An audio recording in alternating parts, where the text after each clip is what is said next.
Hey guys, this is casualnerdhammer.net, and I got a Malifaux tournament this weekend. It was at, I think, Enter the Realm. Is that right? Man, I should check this stuff before I start recording. Anyway, it was a tournament. There was about 12 people. It was about an hour and a half drive. Myself, Rob, and Lingle went down the night before. I just wanted to paint up some of my models, get them decent. I assembled my whiskey golem that I don't have to paint. Got zip painted here. Finally got Sommer's mosquitoes painted, Earl Burns. There is Pierre and another whiskey golem and Maris and Montucket, but I wasn't going to play Montuck. First mate and Sammy. So Gremlins are coming along nice. I'm pretty happy with them. I gotta say, I gotta be over 40 painted now, I think. These guys were just kind of speed painted, used the airbrush a lot. But anyway, let's get on to the tournament. So round one, drove all this way with Lingle and Rob and ended up playing Lingle turn round one. Normally, like back in Warhammer days, if we drove that far, we'd just be like, look, we don't want to play each other, but we didn't really mind. I figure, you know, it's both Lingle and my first tournament, so to play someone you're comfortable with, felt all right. Deployment was corner. So these strategies I think are taking from something that Weird might have put out. I'm not sure how long ago. But basically, every non-peon gets a shooting attack. Shoot 5, range 8, as you see there. And if you damage at least 2 models, you get a point for the strategy. So, yeah, not really hard to get points from that. It's more just like a pain in the ass. Like, yeah, this shoot's all right, 1, 3, 4, but it's more like a pain in the ass to have to waste AP on it. But, I mean, you just got to get the points. And what is nice is you can use, you know, one model's activation and hopefully just get 2 shots on 2 different guys and then just do the damage. And that way 2 models were damaged. The schemes were guard a treasure, undercover entourage, an escapable trap, take 1 for the team, and vendetta. I decided to go with vendetta. I had Raphael, and I vendetted his Barbaros. He was playing Lilith, and I'll get to the pictures of what they were playing. So I took vendetta on there, and then I also took undercover entourage on Sommer. So this is the table. This was a kind of a makeshift table because not much. They didn't expect to have this many players, I don't think. So I deployed like this. There's my Sommer. He ended up summoning, I think, like 2 gremlins. So I took 3 gremlins, Sommer, lightning bug, 2 skeeters, iron skeeter with Pierre, taxidermist, and Ralph. Yeah, and Ralph. So my idea was I'm going to use all the benefits of Sommer as far as summoning goes. I'm going to have the iron skeeter and Pierre as just always a threat. I really wanted to play it like super defensively. I ended up not playing it that way throughout almost the whole tournament. Well, at least the first 2 rounds where I took Sommer. And yeah, I just kind of ignored my own idea and advice because I didn't want to just throw him in right away and blow up whatever. But yeah, that's how it went. He has Lilith the Rider, I think a cherub. Shit, I don't know what else he has here. I don't know if I have another picture of our game. No, that's the next game. So basically what happened was we were playing, and I took Vendetta on Raphael and Barbaros. Raphael ended up over in this area. Let me get my handy drawing tool out. Ralph ended up over in this area, and Barbaros was like back in here, and we were kind of playing cat and mouse over here. And finally, I think it was like turn 3. I had a decent hand. Raphael just unloaded on Barbaros, wasn't able to get him to 0, and like the round ended. Like we only got 3 turns in, which kind of sucks. I don't know. I imagine Barbaros dies, so there's a point there at least. Sommer was around this area at the end of the game. His rider was dead. Lilith was like in this area. Mainly his models were like up in this area. I know he took Vendetta, which was actually brilliant. He took Vendetta on my Iron Skeeter by Nekema and ended up pulling her in and getting. He had like 4 points on turn 2, I think, which was a good play. My taxidermist was over here somewhere. He got killed. didn't really make good use of my skeeters. I ended up rushing Pierre, and I popped a skeeter. I saw an opening. I ended up popping a skeeter over and bringing Pierre over. And Pierre I made fast and reckless. He walks into about this area where Lilith and a bunch of his guys were standing. And I think I do oopsie twice. And he basically like passed every single check. Every single defensive check, everything. Like basically did like absolutely no damage. I think it did something to the rider. I forget exactly, but yeah, the bomb didn't work like I wanted it to, and it was kind of my own fault. Because I really just wanted him to be on the outskirts, wait for the right opportunity, and then just blast in, wherever I can get a big pop off. Raphael did good again. He just couldn't get Barbaros down. Sommer did some shooting, so I think this ended up 4. I got 2 for Vendetta. Yeah, it was like 4-2, but it ended a lot earlier than I was hoping. I didn't think we were playing that slow, but it just, it didn't work out. So I ended up losing the Lingle. Kind of sucked, but whatever. If it goes full turns, I mean, hindsight's always 20/20, and there's so many what ifs in this game that my idea was with Sommer, I was going to get him over for undercover entourage. I was just kind of like threatening this area, like taking some shots and whatnot. But with the last 2 turns, my idea was to get him over here, shoot him with the Gremlins with a mask, and just, allow to squeal him over that side of the table, no problem.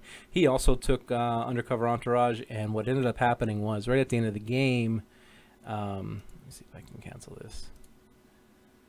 Yeah, I got an update. They said last activation right before Lingo goes, and I was like, oh man, I don't even get to finish this turn. I could have got Sommer across, at least halfway across the table. So he just took last activation and just pushed her over, got the points for it. So it was whatever. So then I was like, okay, I'm back to tournaments. It's time to start asking how much time's left in the round, so I get an idea of what's going on. I'm like, okay, I remember all this, right? So round 2 was standard deployment, love hurt. So you got 3 evil cupids, which are basically like Terratots, I guess. No, not Terratots. What are the guys that fly? I don't know. I had their stat card when I was playing, but the idea was that if they kill somebody, you get a VP for it. That was the whole strat. Schemes are as they read. I ended up taking. I took Vendetta, and I took Guarded Treasure. Guarded Treasure is the one with the line, right? Get it on put tokens on the halfway line, not in the center. So ended up playing on the same table again. So this is why I love Malifaux, but I hate Malifaux. So Sommer, right? I want to summon 3 times, so I need a mask to pitch it for his do it like this. So I draw my 6 cards, no mask. I stone 2 more cards, no mask, discard cards. I have do-over on Sommer, so when I activate him, I pitch that for 2 more cards, and I don't get a single mask. Saw 10 cards of my deck, and not one of them was a mask. I was unsuccessful with any of my summons. Sommer's way behind now. It's just so screwed up starting it this way. So Vendetta, I took it on Johan with Raphael. So idea is activate Ralph last. He was very slow with activating Johan. So at some point, I ended up getting Raphael over here. I ended up doing a shit ton of damage to Johan, who was like in this area, and he has like 2 wounds left. So he decides to charge in to try to kill Raphael, but Raphael can scoot away. In his activation, Johan was just beating on Raphael, with armor and hard to wound. I had dirty cheater, so I was going back. It was wild. It ended up Johan was going to kill Raphael. I mean, Johan was going to die, so he was going to get 2 points anyway. The idea was trying to get Raphael dead so that he couldn't finish off Johan, and so he gets like I think, a double negative on him, and he ends up flipping the Black Joker. Next activation, Ralph pushes away, turns around, and shoots Johan and kills him. He had Van Schill, an effigy, the Frank, I forget what they are. I don't know, these guys with the suits. So what he did early, he had Von Schill like right here, and he brought up his other suits like in this area. I mean, he had a big cluster of guys, right? I'm like, all right, this is perfect. I Iron Skeeter over, like this is like super early in the game. I give Pierre fast. So I put Pierre up, boom, boom, move him up. I have 2 activations. I oopsie twice. And then, and he got poorly handled explosives on him from the Iron Skeeter. So Pierre's going to do 4 Flaming Demise. He's going to do another 4 for having poorly handled explosives on him. He's going to do oopsie twice, which is going to force defensive duels on a 13, I think it is. And if they don't pass it, they take 5 damage. So that was all great and fine, and I thought, wow, this is great. I basically hit everyone in his crew except for those suits that they wear, and this is why you should read the card and just not having knowledge of what you're playing and not taking the time early. I was so concerned with time in this one because my last game didn't end that I was like, I looked at the card quick. I was like, okay, yeah, blah blah blah, and so yeah, none of my pulses basically did any damage, and the ones that he had to flip for, he flipped excellent. So basically, Pierre went out, blew himself up, and did absolutely 0 damage. And I had it set up so perfect. I mean, it was such a money play. If they don't have those suits and aren't immune to pulses, I kill probably half his team, half his crew. But it didn't work out that way, and he flipped pretty good for the ones that had to take it. So yeah, I was down. I mean, again, I'm only down a 6 soulstone model, but the idea was I had a good idea, and it just didn't work out that way. So what else happened? So basically, these white ones here are Cupids, are evil Cupids. I decided to use them for scheme running. I ended up getting, I don't know, 3 points for that. Vendetta, I got 3 points. It ended up being a 6-6 tie when it was all said and done. I couldn't see any other way to get more points. He had a good play at the end with one of the suit guys where he was able to drop. He had a ski marker here, right about there, and then one of his other guys was able to drop two ski markers at the end, and he got guard the stash or search the ruins at the end. So that was a huge play that actually ended up, bringing it to a tie. And it was a fun game. My player was a experienced Gremlin player from back in the day. He's just getting back into Malifaux now, and he said it was interesting. He said it was interesting to watch someone else play, a faction that he was super familiar with. And I just was like, I always wonder that myself. I haven't played anybody who plays Gremlins, and it's kind of an interesting concept. Like, I wasn't sure if I didn't take it as like negative or a compliment, because I was just like, well, you play it differently from me, I don't know. But I mean, not being able to summon first turn was pretty ridiculous. But I had a focus. I knew what I was going to do. I was sticking to my strategy. He ended up getting one other thing that he did. My taxidermist was about here, and he was about half wounds, and he had one of his evil babies come in and do very, very well against the taxidermist and ended up killing him. I think he might even damaged with Red Joker to kill him, and it was just like, oh shit, and that was worth a scheme point. But yep, at the end of the game, it was tied up. So not bad. It was interesting playing a crew I never played against before, and that's why I'm doing this. That's why I want to hit the tournaments and get better, understand what I need to do and how I need to get better, and learn what I need to learn. But I felt pretty good. I mean, it's like I know my crew. It doesn't take me long. I think this one only got to 3 turns also, which I feel like I play what I feel is decently fast. Like, I know my crew well enough. I'm not really like going over the cards or anything. And it was funny, the very next game, I played a decent experienced player, I think, and I decided to play Zip because I'm like, well, let's give it a try, and I'll show you why. Actually, let's go ahead here. So this was Robin Allen's game. This is the terrain on one of the tables. I mean, this is just, I think this is too much. But I knew I was playing here next with Zip, and I'm like, I don't want to play on this table, so I'm like, I'm going to take Zip because he can fly around and get over all his bullshit. The scheme pool was really good for scheme, so I took Maris, and she can fly. I took the first mate because of his leap ability, and there was a lot of soul stones or scheme marker schemes. I feel like he could eat scheme markers. So I knew as soon as I played on this board, I'm like, I'm not even playing Somer and summoning. It's just bullshit. So here's the last one. It's flank. You basically, to score strategy, you got to take interact with 2 of your models, and as long as you interacted with somebody, you'll get a point. So 2 models were interacted with, and so it's like defensive model or your enemy models to interact. So like, if you wanted to waste Master's AP to get a point, you could take Zip, interact with one of his guys, fly away, or move the guy away, and then just interact with somebody else or whatever. Schemes were surround them, dig their graves, inescapable traps, search the ruins, and recover evidence. So I knew surround them was a gimme for me because I ended up running Zip, Maris, First Mate, Trixie, a Survivor, a Gremlin, and a Taxidermist.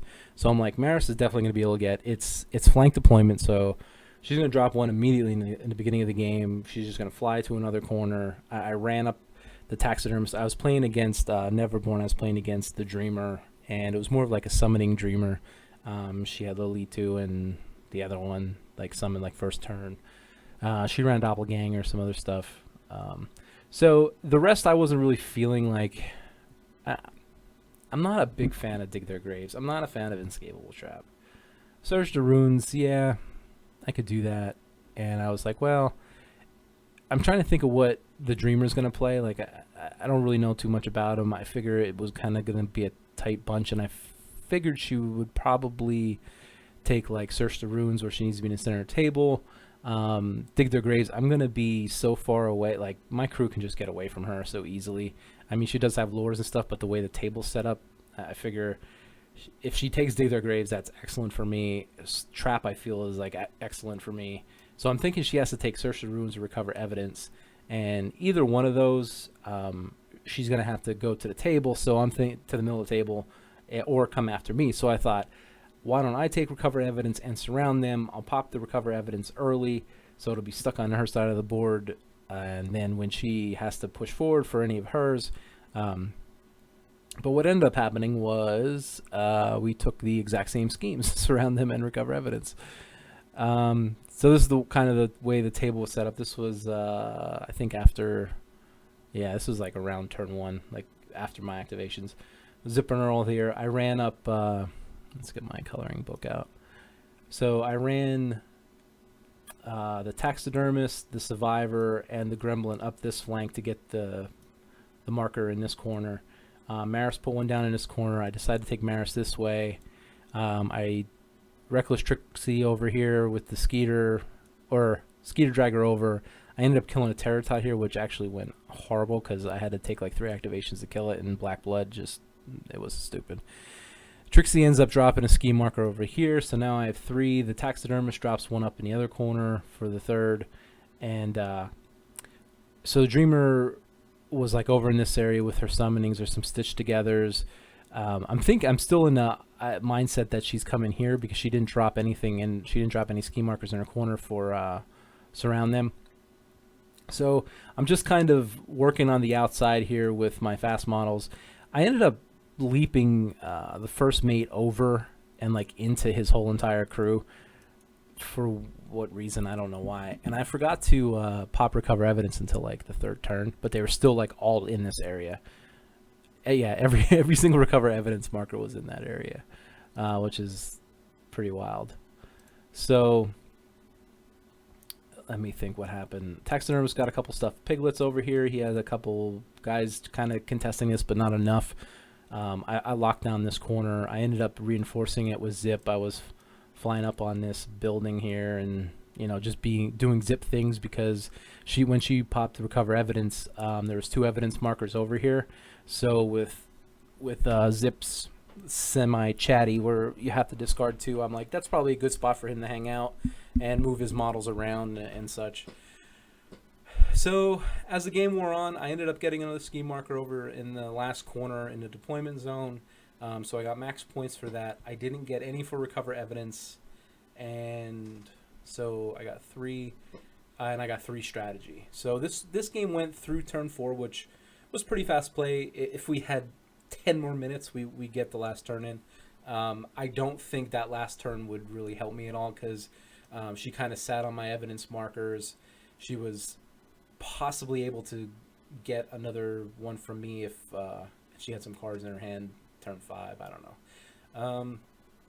Trixie didn't die. The Iron Skeeter didn't die. The Iron Skeeter actually made a really nice play to move up into the corner, drop the ski marker, and then he put up his burning or smoke wall, so she couldn't even get back to get at me there. The first mate had a rough go of it. I was in the middle of his models, and she's taking swings at me, and he's just staying alive. So the next turn, it was the 4th turn, I'm like, this is perfect. I'm going to just leap him right out of trouble. And not that it really mattered if he was alive at the end or not, but I could have leaped him out of trouble and at least blocked some of her pathways because there was an evidence marker here that I had to protect. And so I'm thinking I'm going to activate him early and get that leap off and block some areas. And I'm like, well, the only thing that'll screw me here is a Black Joker with the leap. And, of course, I flip it over because it only needs like a 4 for him to go off, and I Black Jokered his leap. So we ended up dying there. It wasn't really a big deal. I used Maris to block off one of the ski markers when she came back. But, yeah, this game ended up a 6-6 tie. So 2 ties and a loss to a friend. It was a great day of Malifaux, though. It was just great seeing some other crews. Like, I've played the Dreamer, or I didn't play the Dreamer, but I was reading up on the Dreamer when the crew were first going to get into it, because Lengo was thinking about picking him up, and I was just like, man, this is a complicated master. Like, I don't even want to know or learn what's going on. So I ended up finishing right in the middle of the pack at 6th. Rob had a good showing with Nico. He played Nico 3 games in a row, and he lost his last game 6-5 and ended up 3rd for the tournament. That's his Nico crew on the table over here. So yeah, it was fun. Yeah, I don't know. It was just great to go out and see some other crews and play some other players. Get that experience underneath my belt. And, I really enjoyed... I like Somer, but I just really enjoyed the way Zip plays, and I like his crew. I was just trying to take some different things, like in that Somer crew, taking a Pierre bomb gimmick was just like, I kind of just wanted to see how it would play out, and my idea with it was, of course, was to play very defensively with it and just use it as like more of the threat while they, like him and the Iron Skeeter, could run schemes, and I just got too antsy with it, and I just wanted to throw it in. And doing it against Von Schill was like an absolute new play. So, but you live and you learn. So I have an idea for a Zip crew, and kind of bringing back some old favorites with Frank and Bert. It'd be nice to have that heavy ammo and a heavy threat, while Zip can just go around and be the nuisance that he is. That I think will work, is going to play really well. I do love Raphael, though. I don't think he really fits into a Zip crew, but I mean, with Somer, he can be amazing. You pull off, the Rams from Somer, keeping him close to Raphael or one of the Skeeters, and Raph can just put down damage. That's why I love him for Vendetta. I think he's an excellent Vendetta target. And I should have been smarter. Barbaros was kind of a tough target for me. I probably should have took the Rider. I just felt like the Rider, maybe Raphael wouldn't be able to keep up with him. But the way Lengo played the Rider, I think I could have just easily got points from him pretty quickly there. But I was like, yeah, Barbaros isn't too bad of a target either. But again, he has pretty good movement and more wounds, so tough call. But I'm loving the game, man. I'm back full swing. The crew is just totally excited about it, and this is just going to be my game moving forward. I don't see myself playing anything else for a while. I just love the strategy in this game. It's just so intense, and there's just so many factors to weigh in every single turn, and you trying to do it quickly because you're playing in a tournament, and I don't know, just so many great factors, and I just really love the game. So we're gonna move ahead with Gremlins, and just keep playing them until I don't want to play them anymore, and then find something else.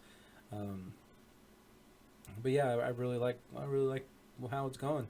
So thanks for watching. Maybe you just grab the paint pot and listen to this bullshit for a little while, which is awesome. I got some more Malifaux coming up. I think another tournament. It's going to be in March. So we're just kind of going full steam with some Malifaux. We actually have a 6-man Friday Night Malifaux going with all of the Nerdhammer crew. So that's like 6 of 8 of us that are playing Malifaux. So that's excellent. Feeling good. All right, guys. Thanks for watching this little video.